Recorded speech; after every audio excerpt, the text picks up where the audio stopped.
Good morning बच्चों। मैं सोनिया, आपकी गृह विज्ञान शिक्षिका। बच्चों, 9th क्लास गृह विज्ञान में आज से हम अध्याय 6 स्थानीय स्वास्थ्य संस्थाएं एवं सेवाएं पढ़ेंगे।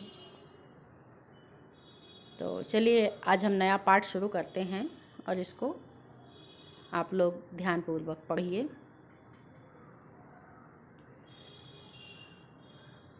तो बच्चों, स्थानीय स्वास्थ्य संस्थाओं से क्या तात्पर्य है और इसके मुख्य कार्य क्या हैं, इसके बारे में चलिए हम जानते हैं कि स्थानीय स्वास्थ्य संस्थाएं किसे कहते हैं। किसी भी स्थान विशेष जैसे नगर, ग्राम, कस्बा तथा कॉलोनी आदि की स्वास्थ्य संबंधी देख रेख जैसे रोगियों के उपचार, निर्धनों को पौष्टिक आहार, पेयजल की एवं स्वच्छता के लिए जिन संस्थाओं की व्यवस्था की जाती है उन्हें स्थानीय स्वास्थ्य संस्थाएं कहते हैं। जैसे राजकीय चिकित्सालय, परिवार नियोजन केंद्र, प्राथमिक स्वास्थ्य केंद्र, चलते फिरते चिकित्सालय, बाल स्वास्थ्य रक्षा केंद्र तथा स्वास्थ्य निरीक्षण केंद्र आदि। अब इनके प्रमुख कार्य कौन कौन से हैं देखते हैं कि जिला स्तरीय स्थानीय स्वास्थ्य संस्थाओं के प्रमुख कार्य, इसके प्रमुख कार्य इस तरह से हैं कि सभी स्थानीय स्वास्थ्य संस्थाएं जनहित में कार्य करती हैं और जिला स्तर पर स्वास्थ्य संबंधी किए जाने वाले समस्त कार्यों के लिए जिला मुख्य चिकित्सा अधिकारी जिम्मेदार होता है। जिला स्तर पर किए जाने वाले जन स्वास्थ्य संबंधी मुख्य कार्यों का विवरण इस प्रकार है। जैसे बच्चे का जन्म भार एवं क्रमिक शारीरिक विकास का विवरण लिखना, छोटे बच्चों को रोग प्रतिरोधक टीके लगवाना, संबंधित क्षेत्र में संक्रामक रोगों से बचाव की व्यवस्था करना और आर्थिक रूप से दुर्बल एवं सामान्य नागरिकों के लिए निःशुल्क स्वास्थ्य सेवाएं उपलब्ध कराना। विभिन्न ग्रामों तथा मोहल्लों में छोटे छोटे औषधालय खोलने का यथासंभव प्रयास करना, स्वास्थ्य संबंधी आवश्यक जानकारी उपलब्ध कराने के लिए जगह जगह पर पोस्टर, चित्र, चार्ट, चलचित्र आदि की व्यवस्था कराना, रक्त, मल मूत्र तथा कफ इत्यादि के निरीक्षण हेतु परीक्षण प्रयोगशालाओं की व्यवस्था करना, नगरों के स्वास्थ्य को ध्यान में रखते हुए मनोरंजन केंद्रों को खोलना और ग्रामवासियों को स्वास्थ्य संबंधी शिक्षा देना जिससे वह उनमें फैले हुए परंपरागत अंधविश्वास समाप्त हो सकें। सामान्य रूप से उपयोग में आने वाले भोज्य पदार्थों की स्वास्थ्य के दृष्टिकोण से गुणवत्ता के निरीक्षण की व्यवस्था करना तथा दोषी पाए जाने वाले विक्रेताओं को शासन द्वारा दंड दिलाना। अगला है आपका कि सड़कों, गलियों, नालियों तथा सीवर पाइपलाइनों की सफाई एवं स्वच्छता का प्रबंध करना, किसी रोग के संक्रामक रूप ग्रहण करने की आशंका होने पर सामान्य नागरिकों को आवश्यक सावधानियों एवं उपचारों के विषय में विभिन्न माध्यमों द्वारा जानकारी देना और स्वास्थ्य विभाग नागरिकों के जन्म मरण का ब्यौरा भी रखता है।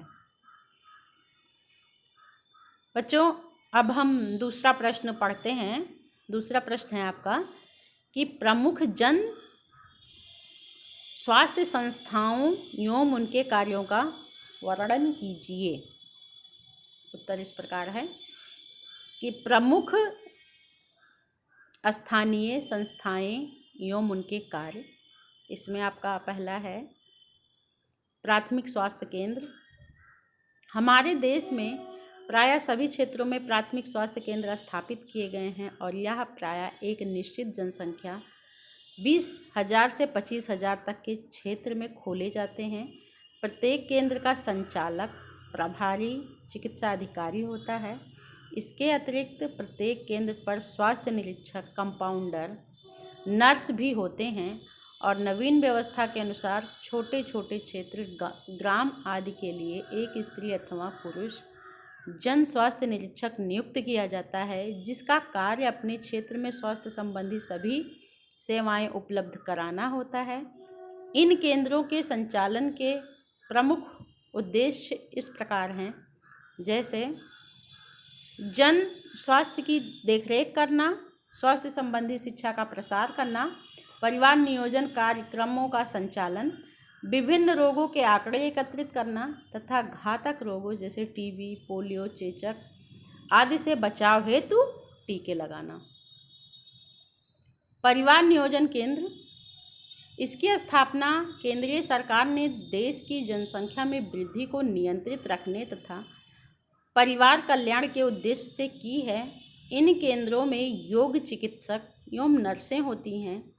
इनके द्वारा परिवार नियोजन संबंधी जानकारियों का जन प्रसार किया जाता है तथा संबंधित साधनों की निःशुल्क वितरण किया जाता है।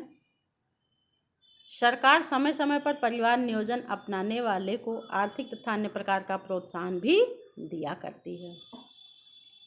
अगला है आपका चलते फिरते चिकित्सालय। चिकित्सा विभाग द्वारा विभिन्न प्रकार की बसों से गांव में चिकित्सक भेजे जाते हैं, जो कि रोगियों का उपचार करते हैं तथा औषधियों का वितरण करते हैं। चिकित्सक ग्रामवासियों को चेचक, टिटनस आदि संक्रामक रोगों के टीके भी लगाते हैं। अगला है आपका कि नगर पालिका जन स्वास्थ्य विभाग। प्रत्येक नगर में नगर पालिका अथवा महानगर पालिका का स्वास्थ्य विभाग होता है। यह नगर की स्वच्छता तथा स्वास्थ्य की देखरेख करता है। मलेरिया उन्मूलन तथा संक्रामक रोगों की सुरक्षा आदि स्वास्थ्य विभाग के महत्वपूर्ण उत्तरदायित्व होते हैं। प्रौढ़ शिक्षा केंद्र, इसका कार्य गांव की अशिक्षित जनता को आवश्यक शिक्षा प्रदान करना है। भाषण, चित्रों, चलचित्रों, टीवी तथा विशेष कैंपों द्वारा प्रौढ़ शिक्षा केंद्रों के प्रायोजक ग्रामवासियों को शिक्षा देते हैं, उनके अंधविश्वास को दूर करने का प्रयास करते हैं और स्वास्थ्य के प्रति उनमें चेतना जागृत करते हैं। अगला है अंधे, बधिर व मूक व्यक्तियों के स्कूल।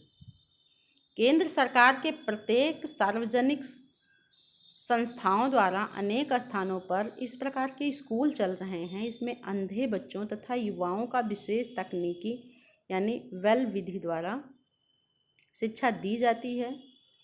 इस प्रकार अन्य तकनीकों द्वारा बधिर एवं गूंगों को शिक्षा दी जाती है तथा अनेक प्रकार से इन्हें आत्मनिर्भर बनाने के प्रयास भी किए जाते हैं।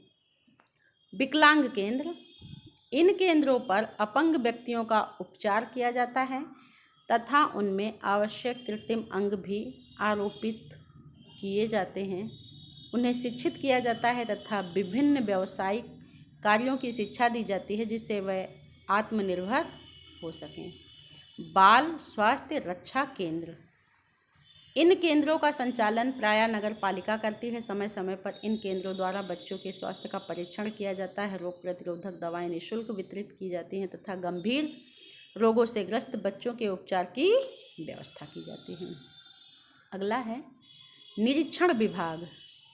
राज्य सरकार द्वारा इस प्रकार के विभागों की स्थापना की गई है। इसमें कार्यरत कर्मचारी विभिन्न खाद्य सामग्रियों तथा औषधियों के सैंपल लेकर उनकी गुणवत्ता का विश्लेषण करते हैं और दोषी पाए जाने वाले विक्रेताओं तथा राज्य सरकार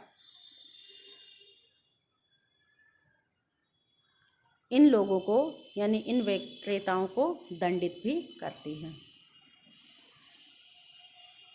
आपका तीसरा प्रश्न है बच्चों कि बहुउद्देशीय कार्यकर्ताओं के विषय में आप क्या जानती हो और इनके कार्य क्या हैं। उत्तर आप इस प्रकार से लिखेंगे कि बहुउद्देशीय कार्यकर्ता संबंधित ग्रामीण क्षेत्र में संक्रामक रोगों पर नियंत्रण, पर्यावरण स्वच्छता, परिवार नियोजन, स्वास्थ्य संबंधी शिक्षा तथा छोटे रोगों के उपचार संबंधी उपायों की यथासंभव व्यवस्था करता है। महिला तथा पुरुष दोनों ही बहुउद्देशीय कार्यकर्ता के रूप में नियुक्त किए जाते हैं। महिला कार्यकर्ता 2000 तक की जनसंख्या के लिए तथा पुरुष कार्यकर्ता 3000 तक की जनसंख्या वाले क्षेत्र के लिए पूर्णतः उत्तरदायी होते हैं। आवश्यकता पड़ने पर दोनों प्रकार के कार्यकर्ता एक दूसरे की सहायता कर सकते हैं। अब आप देखिए कि बहुउद्देशीय कार्यकर्ताओं के महत्वपूर्ण कार्य क्या हैं। महिला कार्यकर्ता द्वारा किए जाने वाले कार्य, परिवार नियोजन तथा मातृ शिशु कल्याण महिला कार्यकर्ता के 2 महत्वपूर्ण उत्तरदायित्व हैं। इसके अतिरिक्त या अन्य कार्यों का संक्षिप्त विवरण इस प्रकार है कि महिलाओं को परिवार नियोजन के लाभ बताकर उन्हें इसके लिए प्रेरित करना, गर्भ निरोध की विधियों के विषय में महिलाओं को पर्याप्त जानकारी देना, गर्भवती महिलाओं को सस्ते तथा पौष्टिक आहार के विषय में बताकर उन्हें इसके प्रयोग के लिए प्रेरित करना और प्रसव के पूर्व व पश्चात तथा प्रसव काल में महिलाओं की मदद करना। बच्चों तथा नवजात शिशुओं के स्वास्थ्य की देखरेख करना, कुपोषण से ग्रस्त बच्चों तथा माताओं को कैल्शियम, आयरन, विटामिन, प्रोटीन आदि का आवश्यक मात्रा देना। तो ये तो था महिला कार्यकर्ताओं के कार्य। अब आप देखिए पुरुष कार्यकर्ताओं के कार्य।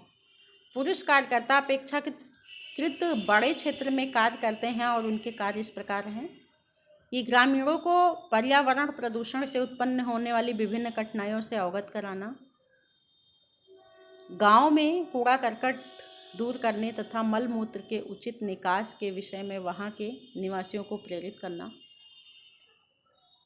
ग्रामीणों को शुद्ध पेयजल के महत्व को समझाना तथा शुद्ध जल की सामान्य विधियों से उन्हें परिचित कराना, गांव में किसी भी सुविधाजनक स्थान पर स्वास्थ्य क्लिनिक की स्थापना करना, संक्रामक रोगों के बचाव के सभी उपायों को प्रयोग में लाना, छोटे मोटे रोगों के उपचार के उपाय करना, बड़े तथा घातक रोग से ग्रसित व्यक्ति या रोगी को बड़े अस्पताल में पहुंचाने की अविलंब व्यवस्था करना, पुरुषों को परिवार नियोजन के लाभ समझाकर उन्हें बंध्यीकरण के लिए प्रेरित करना और आवश्यकता पड़ने पर महिला कार्यकर्ताओं की मदद करना।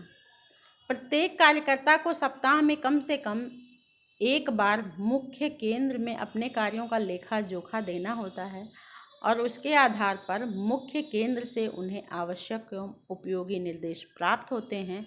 बहुउद्देशीय कार्यकर्ताओं का क्षेत्र ग्रामीण क्षेत्रों के लिए अत्यधिक महत्व है। बच्चों, तो आज आपने 3 प्रश्नों को पढ़ा और इसके उत्तर को आप अपनी कॉपी पे लिख लीजिएगा।